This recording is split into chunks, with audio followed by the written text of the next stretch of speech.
Bienvenidas y bienvenidos, gracias por estar esta noche en este programa y gracias a nuestra invitada que aceptó nuestra convocatoria a nuestro estudio aquí en la Ciudad de México de CNN, la doctora Hilda Varela. La doctora Varela es profesora investigadora del Colegio de México, del Centro de Estudios de Asia y África. Hilda, gracias por estar aquí, bienvenida. Un placer. Gracias por estar aquí. Las niñas nigerianas, las niñas secuestradas en Nigeria, es un tema que atrapa la atención mundial y bueno, te agradecemos que estés aquí para conversar sobre este tema, para conversar en un día como hoy, en donde se ha difundido un video atribuido a Boko Haram y que, bueno, pues supuestamente muestra a estas niñas nigerianas secuestradas. Y bueno, te propongo, doctora, que escuchemos lo que tiene que informarnos sobre el tema nuestro colega Miguel Ángel Antoñanzas, que habla del asunto y volvemos en el análisis del mismo.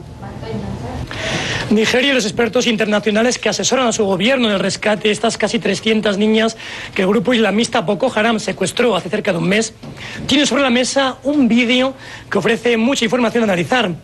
Pero lo más destacado es que quizás el grupo islamista parece abrir la puerta a una negociación. En estas imágenes grabadas por los propios milicianos islámicos en un lugar y fecha desconocidos, se aprecia al menos a 130 jóvenes citando pasajes del Corán. Son la mitad del total de las secuestradas.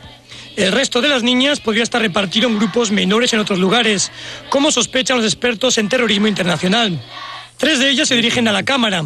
2 dicen que eran cristianas y se han convertido al Islam. La tercera asegura que ya profesaba esa religión.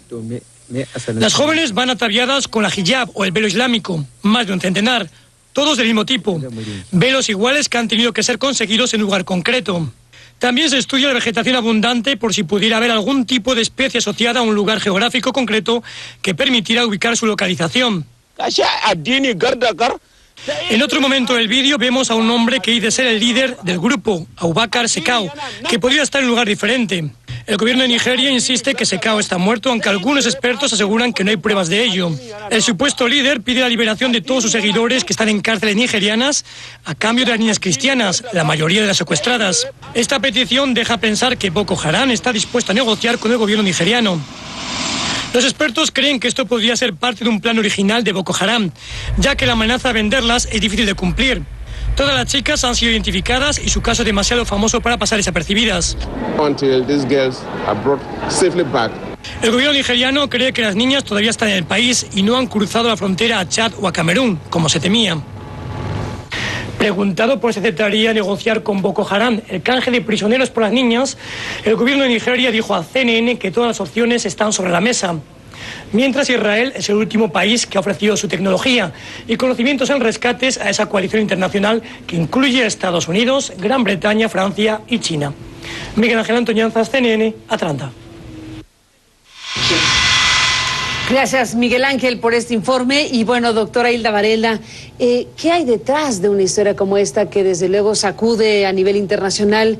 ¿Qué tipo de conflictiva, qué tipo de situación hay detrás de este secuestro masivo de niñas? Bueno, aquí es importante tomar en cuenta que el Islam es parte de las culturas africanas en casi todos los países. Entonces hay una penetración muy fuerte del Islam. Yo creo que eso es importante. Por otro lado, para entender el florecimiento de un movimiento como Boko Haram, también es necesario conocer las condiciones de Nigeria, las condiciones económicas, políticas, sociales. Entonces, bueno, incluso podríamos hablar hasta de raíces históricas.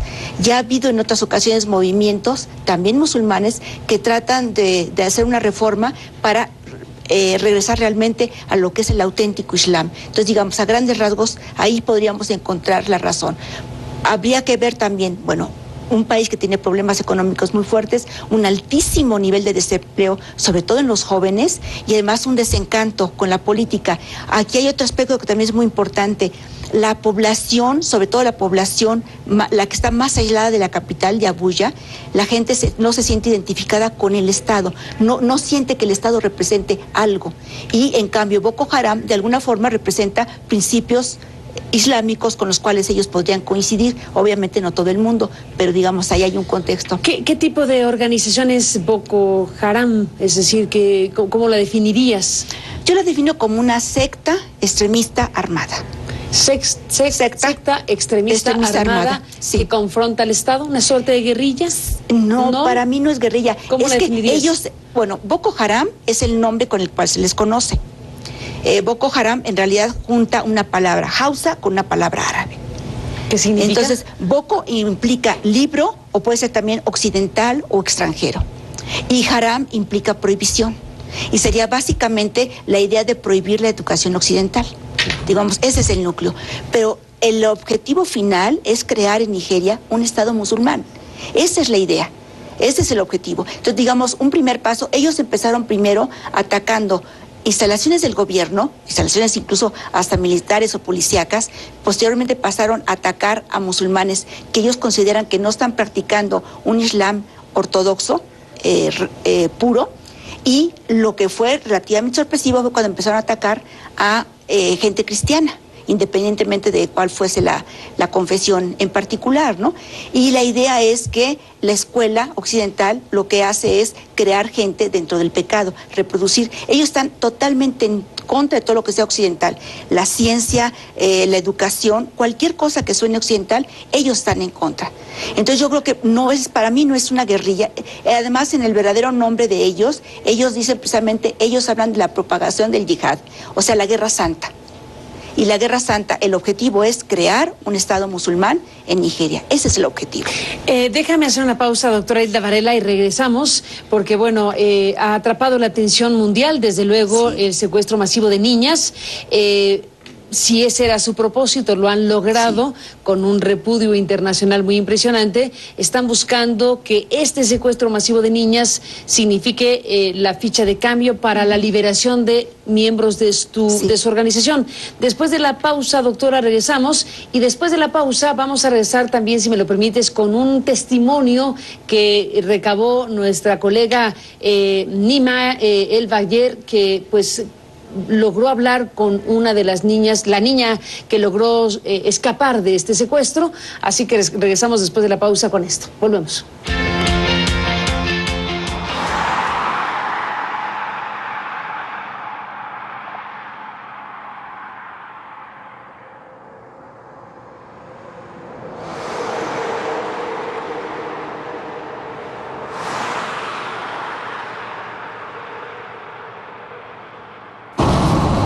Después de pasar puestos militares de control, recorrimos un camino que muy pocos se animan a transitar. Los ataques del grupo islamista Boko Haram son constantes en esta parte de Nigeria, pero lo que sucedió en Chibok puso al mundo en alerta. Aquí, en estas habitaciones, es donde las niñas estaban durmiendo cuando un grupo de hombres armados, que ellas describieron con uniformes militares, llegaron y les dijeron que habían llegado para protegerlas. Las niñas comenzaron a reunirse en el patio como les ordenaron. No descubrieron quiénes eran hasta cuando ya era demasiado tarde. Dijeron, vayan a ese vehículo. Esta niña consiguió escapar. Ella tiene demasiado miedo como para volver a la escuela. Tiene miedo de mostrar su rostro. Camiones grandes. ¿Camiones grandes? Sí. ¿Vinieron en camiones? Sí. ¿Uno o más? 7. 7 camiones. Sí. Camiones, motocicletas. Los residentes de este lugar nos dijeron que esta incursión fue efectivamente una casa de víctimas para Boko Haram. Más de 200 niñas fueron arrastradas de sus camas para ser vendidas. Un mensaje de que los decretos del grupo sobre educación femenina deben ser respetados, pero también una manera para estos hombres armados de hacer dinero con niñas aterrorizadas. Si es en Chibok, nunca volveré. ¿Nunca volverás a la escuela? Sí. Porque te dieron miedo. Sí. Antes de irse, los extremistas destruyeron todo lo que pudieron. Libros de texto, la biblioteca y el laboratorio. Fue un intento de cerrar la escuela para siempre. Elizabeth y Mary son amigas, miembros de la misma iglesia. Sus hijas también eran amigas y tenían la esperanza de estudiar medicina. Ellas y muchas de sus compañeras nunca volvieron a sus casas.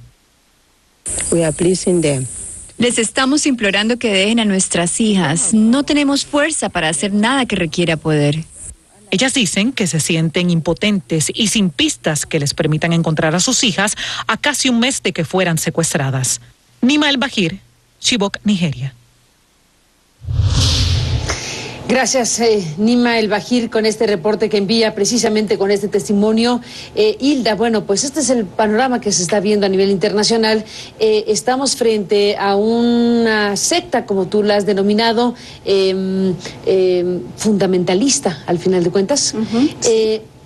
En contraste, ¿cómo definirías el tipo de gobierno de Nigeria? Es decir, ¿contra quién está este grupo que ha decidido secuestrar a estas niñas y colocar al gobierno nigeriano en una situación crítica? Porque, bueno, está desde luego una presión de su propio país en primer lugar. Bueno, esa pregunta es muy interesante.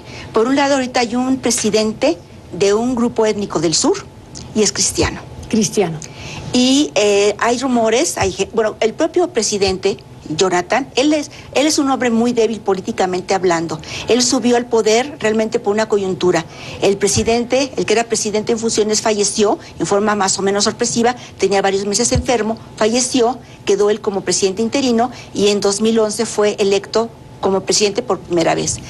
Se piensa que se va a volver a lanzar otra vez como presidente, como candidato presidencial en 2015, el año que entra. Ahora, el propio Jonathan, él declaró que había las sospechas de que habría la posibilidad de que gente del gobierno, de las Fuerzas Armadas e incluso de la élite Hausa estuviesen detrás de Boko Haram. Y la razón sería fundamentalmente porque normalmente la política, el control del Estado, el poder del Estado, ha estado en manos de grupos norteños, de gente del norte del país y de musulmanes.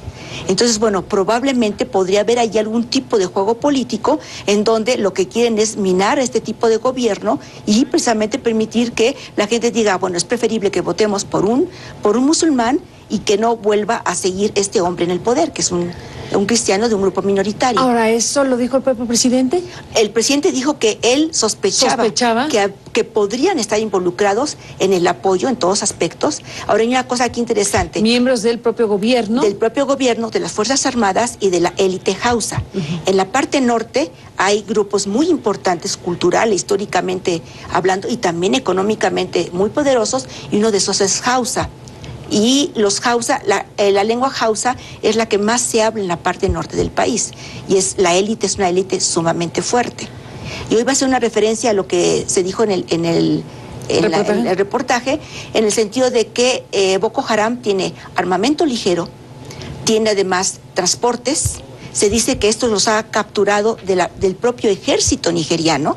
Realmente no sabemos si esto es cierto, pero es lo que dicen, que ellos han capturado, que todo su armamento y todo el transporte que ellos tienen, precisamente lo han tomado, lo han secuestrado cuando ellos atacan a fuerzas regulares. Pero en la práctica no sabemos. Entonces, ¿quién está pagando esto?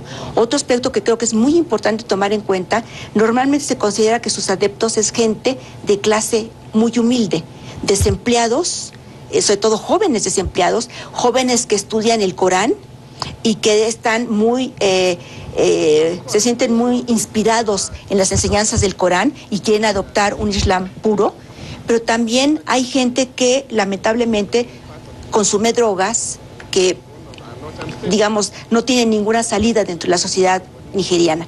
Pero no podemos ignorar, porque muchas veces quiere caricaturizar a Boko Haram a partir de esta imagen de gente humilde, de gente que no tiene estudios, pero tienen la capacidad de poner bombas y efectivas, y eso nos demuestra que tienen cuadros medios y superiores perfectamente bien entrenados.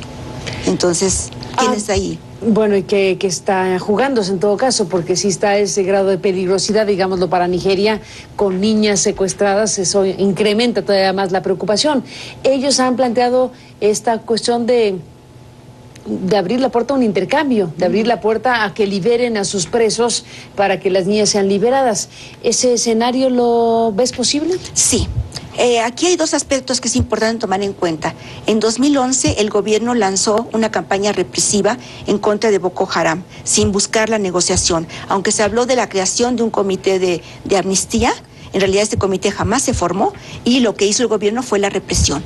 Y con la represión lo que provocó es que Boko Haram se replegara hacia la selva y por lo tanto es mucho más difícil de encontrarlos. Pero por otro lado, hace no mucho tiempo secuestró Boko Haram a un grupo de mujeres con sus hijos y los intercambiaron precisamente por milicianos que estaban presos. Entonces, ahorita, por ejemplo, yo creo que ya lograron dos aspectos importantes. Primero, llamar la atención de la opinión pública internacional y segundo, es muy factible que sí hagan este intercambio. Tengo entendido que el gobierno de Jonathan ha dicho que no va a intercambiarlas, pero va a ser muy fuerte la presión. Tienen que negociar. no pueden quedarse, sobre todo con una opinión pública internacional conmocionada. Algo se tiene que hacer por esas niñas. Entonces, a mí me parece que yo sí veo como factible una negociación. ¿Eso qué significaría en términos de la presencia de Boko Haram en Nigeria? Supongamos que se da la escena, liberan presos a cambio de la liberación de las niñas. ¿Cómo queda esta organización frente a los propios nigerianos? Bueno, yo creo que la pregunta es interesante y de todas formas no es tan fácil de resolverla. No todos los nigerianos coinciden con Boko Haram. Incluso hay muchos musulmanes. Y con esos procedimientos. Pero además hay discusiones teológicas y muchas veces se dice que Boko Haram está equivocado desde el punto de vista teológico, y además incluso se ha dicho que sus prédicas son inútiles, son absurdas, que están en contra de lo que realmente es el Islam. Entonces, bueno, no todos los musulmanes apoyan a ese tipo, no solamente por las técnicas, sino por la propia ideología que están manejando. No están de acuerdo. Ahora, de liberar obviamente a estos milicianos que están encarcelados es incrementar el potencial de Boko Haram, de su capacidad de acción. En los primeros meses de este año se calcula que mataron por lo menos a 700 personas ante el silencio. Es que llevan, se calcula que desde el 2009 a la fecha han matado fácilmente a 4,000 personas. Sí, es terrible. Y la gente realmente voltea a ver lo que pasa en Nigeria cuando hay esta situación en la cual hay una llamada de atención del presidente de Estados Unidos, la cual yo aplaudo, porque gracias a eso la opinión pública se está interesando en lo que pasa con esta gente en Nigeria, pero a ellos han causado un terror terrible en la parte noreste del país, y el propio gobierno de alguna forma los dejó, no hizo nada por detenerlos cuando pudo haber hecho algo, por ejemplo en 2009. Yo creo que también debería de haber optado por la negociación en vez de solamente por la represión.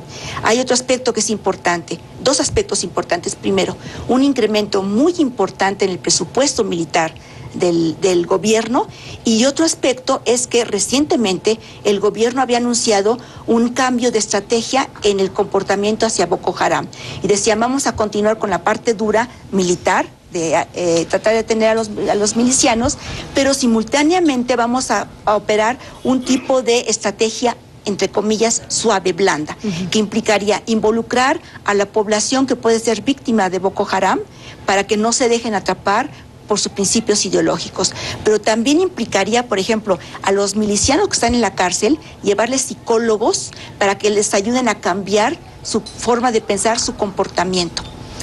Hacer campañas de alguna forma de concientización que lleguen a la gente de Boko Haram y tratar de convencerlos de que abandonen voluntariamente ese tipo de forma de lucha, además convenciéndolos de que el Islam no es eso, que el Islam es otra cosa. Entonces, bueno, es interesante este tipo de maniobra. ¿Por qué en un momento dado lo hace Jonathan? Yo creo que tiene mucho que ver con las elecciones del año que entra. Va a ser decisiva la situación de la seguridad interna y, por ejemplo, de la situación de estas niñas para las elecciones del año que entra. Se ha sugerido la ayuda a nivel internacional y al parecer no ha sido aceptada por parte del propio presidente de Nigeria. Déjame hacer una pausa y regresamos con esta parte del factor externo, el factor internacional en Nigeria, en momentos donde está la atención pública internacional, bueno, siguiendo de cerca paso a paso lo que pueda ocurrir con estas niñas secuestradas en Nigeria. Volvemos después de la pausa.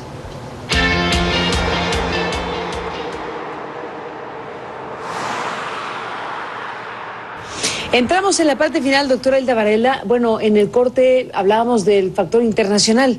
Llevan un mes las niñas secuestradas, por lo menos, y decíamos que la atención internacional realmente se empieza a dar de unos 10 días para acá. Vemos a Michelle Obama con un cartelón sumándose a una campaña, el presidente Obama haciendo pronunciamientos a nivel internacional. ¿Cómo va a evolucionar el tema internacional? ¿Qué tipo de incidencia para resolver esta crisis pueda tener el factor internacional? Probablemente no mucho. Por un lado, si las niñas están realmente en la zona selvática, solamente la gente que conoce la región puede penetrar en ella y de alguna forma encontrarlas. Por otro lado, los nigerianos son muy orgullosos de su cultura, de sus tradiciones, de su soberanía, y no creo que tan fácilmente aceptaran que entraran expertos extranjeros a actuar en la zona. Pero además, en el instante que Boko Haram se diera cuenta que realmente existe una posibilidad real de liberar a las niñas, van a separar al grupo y va a ser casi imposible encontrar a las niñas en forma aislada, en forma separada.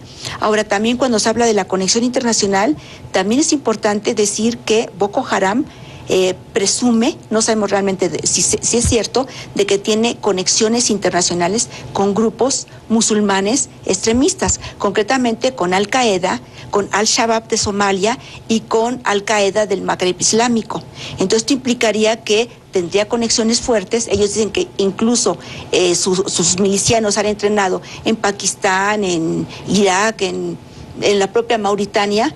Y esto implicaría que en un momento dado, si realmente ellos se sintieran amenazados, suponiendo que tuvieran ese tipo de contactos internacionales, podría haber un apoyo de yihadistas de diferentes partes del mundo. Muy complejo el panorama. Muy complejo, muy complejo. Hablabas de que se presume una cumbre en París para ver si se encontraba algún camino. Sí, yo sé que el presidente de Francia está convocando a una cumbre en París, pero de todas formas la pregunta es difícil. ¿Para qué es la cumbre?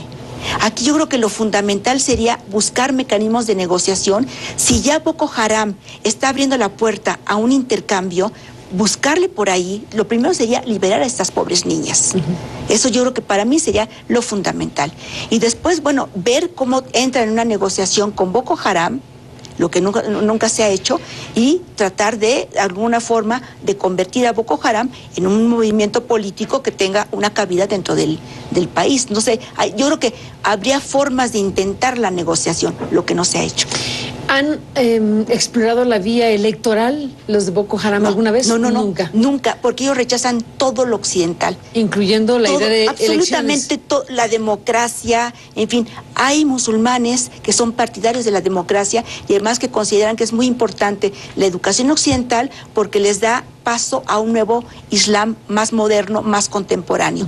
Pero hay grupos radicales que consideran que todo lo que no esté incluido en el Corán, que es prácticamente todo lo moderno, está prohibido, no debe de hacerse. Entonces, no, obviamente Boko Haram, las elecciones. Claro, los grupos extremistas tipo Boko Haram, de las cosas que más rechazan es precisamente las elecciones. Ellos quieren, mediante la guerra santa, mediante el yihad, llegar al poder. Eso es lo que ellos quieren, o al menos lo que dicen querer. Ahora, en el mundo musulmán, este tipo de acciones, ¿cómo son interpretadas? Bueno, realmente tenemos pocos ecos. Yo diría, cuando se trata de grupos radicales, como Al-Shabaab de Somalia, es indudable que los pueden apoyar. Pero de ahí en fuera, la opinión musulmana en general, dudo mucho que los estén apoyando. Sí, porque además los hijos son muy importantes para la gente musulmana. Yo creo que para todo el mundo, los hijos son muy importantes. Entonces, simple y llanamente pensar que niñas común y corriente están siendo arrebatadas de su hogar. Tremendo. Es tremendo. Es tremendo. Doctora Hilda Varela, gracias por estar aquí para conversarlo y estaremos en contacto si me lo permites. Gracias y hasta la próxima. Y a usted gracias que nos permitió acompañarles. Pásela bien y hasta mañana.